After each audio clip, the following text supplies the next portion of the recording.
ಮಕ್ಕಳಿಗೆ ಹೆಚ್ಚಿನ ಗೌರವ ನೀಡಿ ತಾಯಿಯಾಜ್ಞೆಯಂತೆ ಯುದ್ಧ ಮಾಡಿ ನಿನ್ನ ಹೆಸರ ಕೇಳಿರ ಮೊಗಲರೆ ಹೋಗುತ್ತಿರೋ ಓಡಿ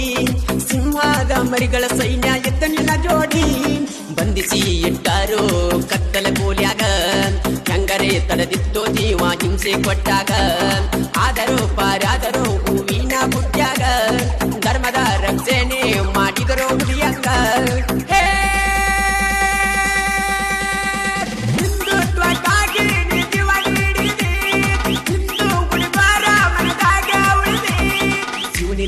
ಹುಟ್ಟಿ ಬೆಳೆದ ಶಿವಾಜಿ ಅಂತ ಹೆಸರ ಪಡೆದ ಚಿಕ್ಕ ವಯಸ್ಸಿನ್ಯಾಗ ಕೈಯಾಗ ಹಿಡಿದಾನೋ ಕಡಗ ಭವಾನಿ ಮಾತೆ ಕೃಪೆಯಿಂದ ಮೊಗಲರ ಮ್ಯಾಲ ಯುದ್ಧ ಮಾಡಿದ ಹಿಂದೂ ಧರ್ಮದ ರಕ್ಷಣೆಗಾಗಿ ಆಗ್ಯಾನೋ ಸಿದ್ಧ ಶಾಜಿ ಜೀಜ ಮಾತಾ ವೀರ ಮಗನಾಗಿ ಬೆಳೆದ ತಾಯಿ ನುಡಿದಂತೆ ನಡೆದ ಜಗದಾಗ ಹೆಸರುಳಿಸಿದಿ ಹಿಂದೂ ಹುಲಿಯಾಗಿ ಜೈಕಾರ ಹಾಕುವೇನು ನಿನ್ನ ಹೆಸರ ಕೂಗಿ